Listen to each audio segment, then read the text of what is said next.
გამოტოვოთ კატო საღამოები რადიო იმედზე. საღამოშვიდობის რადიო იმედის ეთერშია გადაცემა კატოს საღამოები საეთერო სტუდიაში მუშაობთ მე კატო და ხმის რეჟისორი თამუნა და სანამ ჯერ კიდევ ჩემი ხმა საშუალებას იძლევა რომ რადიოს წამყვანი ვიყო რაღაცა ხშირად მტოვებს ხოლმე მანამდე ჯერ კიდევ გვაქვს ჩვენა ესე კატოს საღამოები და ერთი ძალიან კარგი ბიჭის შესახებ უნდა ვისაუბროთ. ერთნი ამბობენ რომ იმ ფაქტმა რომ როგორც დასრულდა მისი დედის ცხოვრება, როდესაც ის ძალიან პატარა ბიჭი იყო, ძალიან დიდი გავლენა იქონია მასზე. მეორენი ამბობენ რომ ამას თითქოს და არანაირი გავლენა არ მოუხდენია მის შემოქმედებაზე. და თქვენ თავად განსაჯეთ რომელ მხარესაც განებავდეთ ის მხარე დაიკავეთ თავად ეს ჩვენი ბიჭი ისეთი ბიჭი იყო რომ არც ერთ მხარეს არ იკავებდა და რაც უფრო განსხვავებული იყო და ამოვარდნელი იყო მისი დროიდან მისი ნახატები მით უფრო მოსწონდა ეს ამბები ბავშვობაში ეგონა რომ არაფერი იყო შეუძლებელი და ამბობდა მეგონა ფიქრით შესაძლო იყო ნებისმიერი ოცნების ხორცს შესხმა საგნების გადაადგილება მომავლის დანახვა ფრენაც კი და არ გავფრინდი მხოლოდ იმიტომ რომ სათანადოდ არ ვეცადე სათანადოდ არ მოვიკრიბე გულის ყური მაშინაც როცა დედას გვამი მდინარიდან ამოიტანეს გავიფიქრეთ ყველუბრალოდ რა ატირებთ სულ ცოტასაც წავი ვარჯიშებ და დეს აზრის ძალით გავაცოცხლებ აუცილებლად გავაცოცხლებ ესე გონა და ესე სჯეროდა ჩვენს ბიჭს რომლის სახელიც იყო და არის რენე ფრანსუა გისლენ მაგრიტი რომელიც დაიბადა მე-20 საუკუნის მიწურულს 21 ნოემბერს 1898 წლისა ბელგიაში ერთი მხრივ თითქოს და შეძლებულ ოჯახში მეორე მხრივ საკმაოდ ხელმოკლე ოჯახში ამასაც ვერ გაიგებ ამ მხრივაც ესეთი ორი დიამეტრალურად განსხვავებული მოსაზრება ამის შესახებ მას ჰყავდა ორი უმცროსი ძმა რაიმონდი და პოლი და მათი ბავშვობა მეტნაკლებად აუმღრევლად მიდიოდა მშობლები ცდილობდნენ რომ თავიანთი ვაჟებისთვის აერიდებინათ ყოველგვარი ისეთი უამური ყოფითი ამბები ჩვენი ბიჭი იყო 14 წლის როდესაც ერთ მშვენიერ დღეს დღე ყოველთვის ესე იწყება ხოლმე ერთ მშვენიერ დღეს როგორც ხაფრებში არის რომ მესამე გზას ყოველთვის რატომღაც მაინც და მაინც სწორ გზას მხოლოდ უმცროსი ძმა აერჩევს ესე ამბებიც იწყება ერთ მშვენიერ დღეს და მერე როგორ გაგრძელდება დღე ეს სხვა საქმეა და ერთ მშვენიერ დილას უფრო ზუსტად ჩვენი ბიჭი თავის ძმებთან ერთად საუზმეთი ჩამოვიდა მაგრამ დედა სამზარეულოში არ იყო დედა ვერ იპოვეს ბიჭებმა ვერც ოთახებში არც მეზობლებთან მოიკითხეს და არც ეგ არ იყო დედა უბრალოდ გაქრა ძალიან ქაოტურად ეძებდნენ მადამ მაგრიტს და არავინ არ იცოდა სად შეიძლებოდა წასულიყო რეგინა მაგრიტი ესე შუაღამისას სად შეიძლებოდა ამდგარიყო და წასულიყო და ბიჭები აგძელებდნენ დედის ძებნას ისე რომ არც ვფიქრიათ რომ რაიმე ცუდი შეიძლებოდა დედას თავს დატრიალებულიყო ну ამ დროს მოისმა ყვირილი ჩოჩქოლი და ყველა გაეშურა დინარისაკენ და ჩვენმა ბიჭმა დაინახა როგორ ამოიტანეს დედის გვამი დინარიდან დანარჩენი ამბები საინფორმაციოს მერე არ გამოტოვოთ კატო საღამოები რადიო იმედზე გრძელდება ჩვენი გადაცემა და ჩვენ მოკლედ არ თამუნა როცა არის სტუდიაში ჩვენი ხმის რეჟისორი გზედმეტი ლაპარაკები წამყვანებისგან არ შეიძლება დიქტატორია ეს გოგო არ და შეხედა ვერ წარმოიდგენ ვერაფერს გას და გააგრძელოთ საუბარი რენე მაგრიტის შესახებ და აქ ჩვენ ერთი დიქტატორი კიდევ შეგხვდება რომელთანაც რენე მაგრიტს მერე განხეთქილება მოუვა მაგრამ აი ხმის რეჟისორთან განხეთქილება ნამდვილად არ გრძიმეთ დამთავრდება ეს ისე წამყვანისთვის ხო თამა გააგრძელოთ ამბები საკმაოდ მძიმე ადგილას გავჩერდით ჩვენ როდესაც რენე მაგრიტის დედა ცხოვრებას თვითმკვლელობით ასრულებს და მან დაინახა დედისა ეს გვამი რომელიც ამოჰქონდათ წყლიდან და ნუ უბრალოდ ცხადია მაშინ ვეცადნენ რომ ბიჭი ენგეშებინათ და მათ ნუ ესმოდათ რამდენად მძიმე იყო ეს პატარა ბიჭებისთვის და თვითონ ეს დამხჩვალის სახება მთელი ცხოვრების მანძილზე დარჩა რენე მაგრიტის გონებაში მაგრამ დარჩა როგორც ესეთი რაღაც საშინელი ხილვა სიკვდილისა არამედ როგორც გამოცანა რომელიც უნდა გამოეცნო და წლების შემდგომ მან დაწერა სურათების ესეთი სერია ქალთევზებისა და აქ ერთნი ამბობენ რომ შეიძლება ამაში იმალება თვითონ ამის გასაღები და მოკლედ აქ რა იფიქრა ჩვენმა ბიჭმა მაგრამ რას ფიქრობენ სუიციდიანტები მხოლოდ სუიციდიანტებმა იციან და თუ კი თქვენ არ იცით ისინი რას ფიქრობენ მე მიხარე ესე იგი თქვენ არაფერ მსგავს არ აპირებთ და არც ღირს მერწმუნეთ არა რაღაცა რელიგიური ახირების გამო უბრალოდ არ ღირს ამ ამბის გაკეთება და რომ დავუბრუნდეთ ამ სერიას ქალთევზების სერიას თავად რენე მაგრიტი წერდა მე მას ვუწოდე ქალთევზა პირიქით მისი სხეული მის სხეულს აქვს ქალური ატრიბუტები ხოლო თავი მას აქვს უტყვი მუნჯი და ყრუ და ბრმა თევზისა ამ ქალთევზას აქვს მხოლოდ ესეთი საწყისი რომელიც არის მხოლოდ და მხოლოდ ქართული სიტყვა რო დაგავიწყდება არ არის ლამაზი what's gonna show ხომ იმიხდით რისი თქმა მინდა და მოკლედ თვითონ რენე მაგრიტი როგორც აგრძელებს ეს ქალთევზა დეგრადირებული აქამდე მიიყვანეს ის აქციეს მხოლოდ და მხოლოდ სექსუალური სურვილის ობიექტად მას წაართვეს სული და ნება მადამ მაგრიტის გარდაცვალების შემდეგ მესიე მაგრიტი ესე დარდი რო გაეკარვებინა და გულიც გადაეყოლებინა ამორულ თავგადასავლებში გადაეშვა ჩვენი ბიჭი კი ნუგეშ თავის წარმოსახვით სამყაროში პოულობდა და ამ სამყაროში თავის ფანტაზიის წყალობით ამოყოფდა ის ხოლმე თავს როცა მოესურვებოდა ის იგონებდა საოცარ ზღაპრებს ასევე იგონებდა სხვადასხვა თამაშებს თავისი უმცროსი ძმებისათვის მაგრამ მის ძმას რაიმონდს მაინცა და მაინც თვალში არ მოსდიოდა რენეს ესეთი რაღაცა პოეტური ყაიდის გონება და თვლიდა რომ ცოტა ვერ არისო და მე როცა ბიჭები იზრდებოდნენ თანდათან ეს მათ შორის ეს ბზარით ფართოვდებოდა და ფართოვდებოდა ჩვენი ბიჭი თანდათან იზრდებოდა და სხვაჭირ ძალიან არ უნდოდა გულითა და სულით ეწინააღმდეგებოდა ამ ამბავს რაც წელდა ღონე ჰქონდა სურდა რომ ეს თავისი ბავშვური ხედვა სამყაროზე შეენარჩუნებინა რწმენა იმისა რომ ამ ქვეყნით შეიძლება სასწაული მოხდეს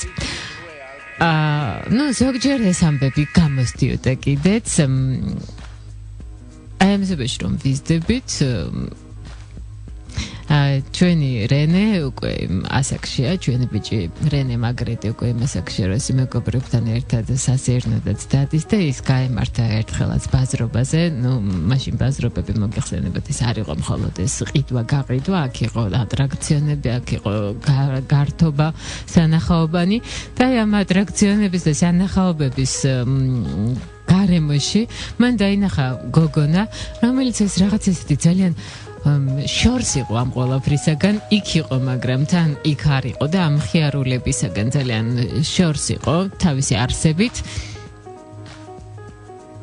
და რენე მაგრიტმა გადაწყვიტა რომ ეს გოგონა გაეცნა და ეს გოგონა აღმოჩნდა რომ ამ გოგონას სახელი იყო ჟორჟეტა ბერგერი ამბობენ რომ ეს იყო სიყვარული პირველი ერთი ნახვით შეყვარება ისინი ძალიან ხშირად სეირნობდნენ მერე ერთად მიტოვებულ სასაფლაოზე სეირნობდნენ და მათ ძალიან მოსწონდათ ესე აკლდამებში ჩასვლა და არც ამისი არ ეშინოდათ და ერთხელაც როდესაც ისინი ამ აკლდამის თვალიერებიდან გამოვიდნენ მზის შუქზე მათ დაინახეს მხატვარი რომელიც სასაფლაოს ხეივანს ხატავდა და მანამდე ჩვენს ბიჭს არასოდეს არ ენახა როგორ მუშაობს მხატვარი და რენე მაგრიტი და ჟორჟეტა ბერგერი ესე იდგნენ მხატვრის ზურგს უკან რომელიც მათთვის იმ წუთას საქმეს ჯახედული ხალხი ასე წერს ყოველ შემთხვევაში რომ რაღაც სასწაულ მოქმედს წააგავდა და ისინი თვალს ვერ აცილებდნენ თეთრ ტილოს რომელიც ესე მის შიგნით დამალულ სამყაროს ფუნჯის შეხებისას ავლენდა და თვითონ მხატვრის ხელოვნება მათ მოეჩვენათ რომ ეს იყო რაღაცა ჯადოსნობა და თვითონ მხატვარი საერთოდ ზეგარდმო ძალით შთაბერილ არსებად. გავიდა ზაფხული და ჩვენი ბიჭი რენე არის რენე მაგრიტი ესე მაინც ოჯახის წევრი თუ ხერხულია მისი მოხსენება რენე მაგრიტი არის 15-ის ჟორჟეტა ბერგერი არის 13 წლის დაახლოებით რომეო და ჯულიეტა სასაკისანი არიან ხო თამო ესე გამოდის და მოკლედ რომეო და ჯულიეტასგან განსხვავებით ისინი ვერ იქორწინებენ ალელუია და მშობლები ესე არ დადგები რომ თავდება ბავშვები იშლებიან ხოლმე და საზაფხულო მხიარულება თავდება მომდევნო საზაფხულო მხიარულობამდე ჟორჟეტასთან განშორება ძალიან რთული გამოდგა ჩვენი ბიჭისთვის ნამდვილი დარტყმა იყო მისთვის და ესე ახალი განცდებით და ახალი შთაბეჭდილებებით და ახალი გრძნობებით სავსე რენე მაგრიტი იწყებს ხატვას. მომდევნო წელს უკვე ესე მყარად გადაჭრით გადაწყვიტა რომ ხატვარი გახდებოდა. ის გადადის ბრიუსელში და შედის ნატიფი ხელოვნების აკადემიაში. მის გარშემო არიან იმ დროს ყველაზე საინტერესო ადამიანები და ის აი ყველაფერს სიახლეს, რაც კი საინტერესოა, ესე ღრუბელივით იწავს. ის აღფრთოვანებულია ფერწერით, მოჯადოებულია მისით და მისი ესეთი წარმოსახვითი და მისი სარკის მიღმა სამყაროს, მისი ფანტაზიებით სავსე სამყაროს ჩარჩოები ხო ფართოვდება უსასრულოდ და ბოლოს მას შეუძლია რომ ფანტაზიებს მისცეს ის გასაქანი და ეს ყველაფერი თავის პროფესია და თავისი ცხოვრების საქმე დააქციოს და ის ამბობდა კიდეც რომ რამდენადაც მე ამ ქვეყნად ვარსებობ ცხოვრება ჩემგან რაღაცას მოითხოვს და ამიტომაც უნდა ვხატო თუ სწორად მახსოვს და თუ არ ვამახინჯებ მის სიტყვებს რენე მაგრიტი მიეკუთვნებოდა იმ მხატვართა რიცხვს რომელიც მაინც და მაინც ადვილად არ აიღებდნენ ხელს საკუთარ თავზე აღიარების და გამო და მას სულ სხვაგვარი თვალსაზრისი ჰქონდა და სხვაგვარად უყურებდა სამყაროს და რაც უფრო შორს იყო მისი სურათები საზოგადოდ მიღებული წესებისაგან მით უფრო ბედნიერი იყო და მით უფრო ნეტარი იყო ჩვენი ბიჭი ამასობაში დამთავრდა სწავლის პერიოდი და დრო მოვიდა რომ თავად ეზრუნა არს ესე ლუკმაპურზე და ეს უკვე ცალკე საქმეა როცა ხელოვნებაზე მსჯელობდა თეორიებს აგებ აკადემიის ბრიუსელის ნატიფი ხელოვნების აკადემიის სასათბურე პირობებში და მეორე საქმეა როცა უკვე რეალურ ცხოვრებაში იწყებ გამოსვლას და აქ უკვე გიწევს რომ რამენაირად იარსება და ჯერჯერობით რადგან ნახატებს არაფერი არ მოაქვს შენთვის, ამიტომ იძულებული ხარ რომ რაღაც საქმეს მოგიდო ხელი და ამ რაღაც საქმეზე ხელის მოგიდება ეს არის რომ ჩვენი ბიჭი შპალიერების ქარხანაში იწყებს მუშაობას და აი აქ შპალიერებზე ხატავს ყვავილებს. მაგრამ მე დგება 1926 წელი, მოკლედ 4 წელს გაატარებს ეს შპალიერების ქარხანაში, მაგრამ დადგება 1926 წელი და ბრიუსელის გალერეა სენტოსთან დადებული ხელშეკრულება მას კონტრაქტი მას შესაძლებლობას აძლევს რომ ესე ადგეს და თავისი თავი სრულიად და სავსებით მიუძღვნას ფერწერას. დგება ასევე კიდევ ერთხელ ერთი მშვენიერი დღე ჩვენი ბიჭი გამოდის სამსახურიდან გამოდის აი მას შემდეგ რაც მოხატა შპალერებზე ყვავილები გამოდის არის არც თუ ისე კარგი ამინდი და ჩვენი ბიჭი ცოტა არ იყოს და დათრგუნულია და ესე ბოტანიკური ბაღისკენ მიდის და ამ დროს ის ხედავს ნაცნობ სილუეტს და ნაცნობი სილუეტა არის ჟორჟეტა ბერგერი საბოლოოდ და იმ მათ გადაწყვეტეს რომ ამიერიდან უკვე აღარ დაეკარგათ ერთმანეთი და არასოდეს არ დაცილებული იყვნენ ერთმანეთს და ჟორჟეტა გახდა მისი ცოლი, მისი მუზა და ამ ქალს ბედად ეწერა რომ ის ყოფილიყო, არა და ბედად ეწერა და მსგავსი რამ ჩვენ ბიჭს რენე მაგრიტ საერთოდ არ ჯეროდა, იმიტომ რომ ის ამბობდა რომ არაფერი არ არის ჩემს ხელოვნებაში დეტერმინირებული, იმიტომ რომ საერთოდაც არ მჯერა დეტერმინიზმის, ამიტომაც მოკლედ რა ეწერა და ვის რა ეწერა და როგორ ეწერა იმეც რენეს ვეთანხმები, რენე მაგრიც ვეთანხმები, რომ არაფერი არ არის დეტერმინირებული. და მოკლედ მოხდა ესე, რომ ჟორჟეტა გახდა თავისი ეპოქის ერთ-ერთი უდიდესი ადამიანის მუზა და ეს ქალი არ იყო თავად ისეთი ხელწამოსაკრავი ქალი, იმიტომ რომ მუზები ისე ვერ ხდებიან. რამდენი დაგვრჩათ ამოდრო? 2 წუთი და ამ 2 წუთში ვამბობთ იმას, რომ დაიწყო მაგრიტების ესეთი წყნარი ოჯახური ცხოვრება. რენე მაგრიტი იყო გამოუსწორებელი, აი შინჯდომის მოყვარული ხალხი რო არის ისეთი საკმაოდ გულჩათხრობილი იყო, მელანქოლიური, ყველაზე მეტად არ უყვარდა ესეთი ხმაურიანი თავყრილობები და ერთხელ როდესაც ჟორჟეტამ როგორც იქნა დაიყოლია ქმარი რომ ჰოლანდიაში ისინი წასულიყვნენ გამოფენაზე აი თვითონ მუზეუმში შესვლის წინ უცებ ჩვენმა ბიჭმა განაცხადა რომ ჩემს ძაღლ ლულუს არ უნდა ამ გამოფენის ნახვა და ჩვენ თქვენ კაფეში დაგელოდებით და ლიქიორს მოვძრუბავთ. რენე მაგრიტი არ გავდა სხვა მხატვრებს არც ყოფაში და არც ხელოვნებაში. მას არ ჰქონდა საკუთარი სახელოსნო და საერთოდაც არ ჰქონდა რაიმე კონკრეტული ადგილი, სადაც ის მუშაობდა და ძალიან ბევრი ნაცნობის ხუმრობით ეკითხებოდა, რომ რენე შენ მართლა მხატვარი ხარ, არ იტყუები, რაზეც ჩვენი ბიჭი ძალიან ისე გესლიანად პასუხობდა. თქვენ ჩემს სახლში სისუფთავე გაოცებთ, თქვენ იცით რომ საღებავი უნდა მოხდეს ტილოზე და არა ხალიჩაზე. აი აქ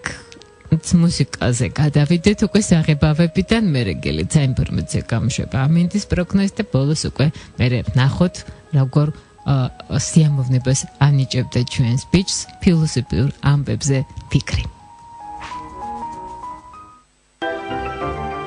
არ გამოტოვოთ კატოს საღამოები რადიო იმედზე. გრძელდება ჩვენი გადაცემა და ჩვენ ვაგრძელებთ საუბარს რენე მაგრიტის შესახებ. ჩვენ შევჩერდით იქ, რომ ჩვენი ბიჭი არავის არანაირად არ გავდა. დავაქორწინეთ კიდეც ჟორჟეტა ბერგერზე. და ისინი ესე ზოგს გიგონია რომ მათ ისეთი მოსაწყენი ცხოვრება აქვთ და ეჩვენებათ რომ მithumetes ესეთი ბოჰემური ცხოვრებით მცხოვრებულ მხატვრებს ეჩვენებათ რომ რენე და ჟორჟეტა მოსაწყენი და მეჩანური ცხოვრებით ცხოვრობენ, მაგრამ ასე არ იყო, იმიტომ რომ როგორც ჩანს ეს ბატონები თავად იყვნენ სტერეოტიპის მსხვერპლნი, როცა ეგონათ რომ მაინც და მაინც ესე დიდი თავგადასავლები იყო აუცილებელი იმისათვის რომ ხიარულად გეცხოვრა, იმიტომ რომ 4 კედელშუაც არის ხოლმე ძალიან საინტერესო ამბები და ძალიან საინტერესო სამყაროები იქნება, მითობრო რაც ბრიჭგვიანი ადამიანი მით ნაკლები სჭირდება მას სივრცე და ასე იყო ჩვენი ბიჭის შემთხვევაშიც ისა ესე 4 კედელშუა ქმნიდა ჟორჟეტასთან ერთად თავის უკიდეგანო სამყაროს. მე საოცარ კმაყოფილებას მანიჭებს განსჯა და ფიქრი. ჩემს სურათებში მინდა პოეტურ შოქს მივახციო. მინდა ვაიძულო გონება რომ იმოქმედოს. გროშად არ ვაფასებ იმ ცარიელ ფერწერას, რომელიც მხოლოდ და მხოლოდ თვალის საამოდ იქმნება. რენე მაგრიტი არა მხოლოდ ხატავდა ის არა გარდა ამისა თავის თეორიულ ნაშრომებსაც აქვეყნებდა ჟურნალებში, თანამშრომლობდა დადაისტებთან და ბოლოს, როცა წამოვედით აი ამ შპალიერების ავაცახსენებელი ფაბრიკიდან, საერთოდ გავთავისუფლდით სხვა რაღაცებისგან და დავჭით მხოლოდ ფერწერასთან ერთად. 1 წლის შემდგომ გაიმართა მისი პირველი პერსონალური გამოფენა ბრიუსელში, თუმცა კრიტიკამ ესე დაასკვნა რომ წარუმატებელია გამოფენაო და დაღონებული რენე მაგრიტი და ჟორჟეტა ბერგერი პარიზში გაემგზავრდნენ. პარიზში მათ იცოდნენ რომ ეს იყო ავანგარდის დედაქალაქი და დარწმუნებულები იყვნენ რომ აი აქ ნამდვილად იპოვიდნენ თანამძრახველებს. საფრანგეთში ძალიან კარგად წარიმართა ჩვენი ბიჭის საქმეები. მან გაიცნო ანდრე ბრეტონი, რომელიც იყო სიურეალისტური მოძრაობის იდეოლოგი და გახდა მისი წრის წევრი და მთავარი თემა სიურეალისტების ეს იყო სიკვდილისა და ზმანებების სიზმრების თემა და რენე მაგრიც ეს ძალიან საინტერესოდ მოეჩვენა. მან საქმეში ჯაღედული ხალხი წერს, რომ რენე მაგრიტმა ჩათვალა, რომ ბედნიერი ბილეთი შეხვდა, იმიტომ რომ მას საშუალება ეძლეოდა ის ფარდა გადაეწია, რომელიც გამუდმებით აინტერესებდა მიღმური სამყაროს ფარდა გადაეწია, მაგრამ ჩვენი ბიჭი მეტისმეტად თვითმყოფადი იყო იმისათვის, რომ ვინმესთვის ყური მიეგდო. და აი აქ იწყება პირველი უთანხმოებები თავის კოლეგებთან და მენტორებთან და მთავარი თეორეტიკოსი სიურეალიზმის ანდრე ბრეტონი პროფესიით ექიმი ფსიქოლოგი ფსიქოანალიზს ძალიან დიდ მნიშვნელობას, გადამჭრელ მნიშვნელობას ანიჭებდა და ესწრაფოდა რომ ხელოვნებაში ძიგივე მეთოდები გამოიყენებინა, რაც ფსიქიკური აშლილობისას გამოიყენება და ამ ეს რენე მაგრიც დიდად თვალში არ მოსდიოდა. ის ამბობდა, რომ შესაძლოა თავად ფსიქოანალიზი არის საუკეთესო თემა ფსიქოანალიტიკოსისათვის, მაგრამ ხელოვნება, როგორც მე მესმის, ის არ ექვემდებარება ფსიქოანალიზს, ის ყოველთვის იდუმალია. თუმცა ანდრე ბრეტონის კაცი არ იყო, რომ ვიღაცა თავის ჭკუაზე სანამ ვინმეს არ გაატარებდა ის თავის ესე გაეჩერებინა ესე საკუთარ აზრზე და მოკლედ ყველანაირად ცდილობს რომ ჩვენ ბიჭს თვალი აუხილოს რომ ის არის სწორედ და რომ ის არის ერთადერთი ჭეშმარიტი ღმერთი, ფსიქოანალიზი არის ერთადერთი ჭეშმარიტი ღმერთი და ფერწერა ამოციქული მისი, მაგრამ რენე მაგრიტი სხვაგვარად ფიქრობს, ამას მე ცოტა ხანში მოყვება მათ შორის უთანხმოება და განხეთქილება და რენე მაგრიტი საერთოდაც დატოვებს ამ წრეს სიურეალისტების წრეს და ის განაცხადებს რომ ის კრძალავს რომ მას სიურეალისტი უწოდოს ვინმემ და ის ამბობს ამიერიდან მე შევქმნი ჩემს საკუთარ სტილს, მაგიურ რეალიზმს და მე დავხატავ არა საგნებს, არამედ დავხატავ იდეებს, რომლებიც ამ საგნებში იმალება. მოკლედ მე ხდება ისე რომ ჩვენი ბიჭი ხდება ძალიან პოპულარული, ფართო ცნობილი ხდება ნიუ-იორკში, ლონდონში და თავად სიურეალისტებიც კი აღიარებენ მის წარმატებას. მაქს ერნსტი ამბობს, რომ მაგრიც არც ძინავს და არც ფხიზულობს, ის ანათებს და ოცნების სამყაროს იპყრობს. მიუხედავად ესეთი აღიარებისა, ჩვენი ბიჭი არ აღრუტუნებულა და გამუდმებით ეძიებდა და ჩვენ სხვა ბიჭს ედგარ პოს რომ მივმართოთ, აი გამუდმებით აწუხებდა კითხვა, სად არის ელდორადო. გამუდმებით უფრო და უფრო რთულ კითხვებს უსვამდა ის საკუთარ თავს და დრო რამდენი გვაქვს თამო? ამ დროში მოკლედ მოვასწრებთ ჩვენ იმის თქმას, რომ რა სხვადასხვა თვითონ ესე არ გავკადნიერდები და მისი სხვადასხვა მიმართულებების შესახებ არ დავიწყებ ლაპარაკს, უბრალოდ ყველაზე ესეთი უცნაური იყო ის, როდესაც უცნაური პერიოდი იყო მის ცხოვრებაში, როდესაც მან ესე სიცოცხლის განდიდება დაიწყო, მანამდე მსგავსი რომ ის შემოქმედებაში არ ყოფილა, მაგრამ გამომდინარე იქიდან რომ მეორე მსოფლიო ომი იდგა და ევროპა სიკვდილის წინაშე ძრწოდა და საოცარი კოცონები დააგიზგიზეს ევროპაში, შემწვარ მოხრაკული სუნი იდგა და ის ხატავდა სულ სხვაგვარად, ის ხატავდა ესეთი სიცოცხლით და შუქით სავს ტილოებს ქმნიდა და ის ამბობდა რომ მიუხედავად იმისა, ჩემთვის სულ ერთი არას ამბობენ კრიტიკოსები და მე რა რომ ისინი თვლიან რომ ეს პერიოდი მაინც და მაინც წარმატებული არ არის ჩემს შემოქმედებაში, მე როგორც მოქალაქე თავისუფლებას ვერ მივცემ, რომ რამენაირად ესე ჩემი ხელოვნებით არ გამოვხატო ჩემი თანადგომა ხალხის მიმართ და მანამ სანამ ადამიანებს სჭირდებათ იმედი, მე დავხატავ აი ასეთ ტილოებს და ამგვარად. მე საბედნიეროდ ომი დამთავრდა, ჯარისკაცები შინ დაბრუნდნენ და ამასობაში რენე მაგრიტიც დაუბრუნდა იმას, რაც მისთვის გაცილებით უფრო საინტერესო იყო, გაცილებით ბუნებრივი იყო, ვიდრე ესეთი. არ იყო ეს კაცი მაინც და მაინც სიხარული თავისი ტილოების ავტორი და რა ეკნა, ამისთვის იყო სხვა ბატონი მანამდე ადრე, რომელიც ჩვენი ბიჭი სხვა რენუარი, რომელიც გვესტუმრად არ ვიცი რამდენად მოსწონდა და რამდენად არა, ამის შესახებ სიმართლე გითხრათ დაკლებად ვარ გათვითცნობიერებული, მაგრამ ხო ეს ხატავდა ზუსტად იმას, რაც იყო თვალგასახარი და ამბობდა რომ არ არის საჭირო საშინელებების აღწერა კიდევ ტილოზე გადმოტანა, რაც ჩვენს გარშემო მოხდება. მოკლედ კაცია და გონებაო და ქალია და რუჯიო, როგორც ერთი ჩემი მეგობარი ამბობს და ამასობაში ალბათ მხატვრების შემთხვევაში კიდე მხატვარია და ტილო და ისევ და ისევ ის გამოდმებით არის ესე, გამოდმებულ ძიებაშია. და მე რაღაცა პერიოდი ძალიან შეიპყრო თვითონ სიკვდილის შიშმა და მოეჩვენა რომ ეს ყველაფერი ძალიან ვერაფრით ვერ დაძლია თითქოს და სიკვდილი რომელიც უნდოდა რომ დაეძლია, მაგრამ როდესაც ის გარდაიცვალა ჟორჟეტამ თქვა მისმა განუყრევმა მუზამ და ცოლმა თქვა რომ ერთი რამ შენ შეგეშალა საკუთარი ცხოვრების გარდამავალობა და სიკვდილის გამარჯვება ყველაფერზე, იმიტომ რომ შენ ცოცხალი დარჩი ჩემთვის და არა მხოლოდ ჩემთვის, არამედ მათთვისაც, ვინც უყურებს შენს ტილოებს, იმიტომ რომ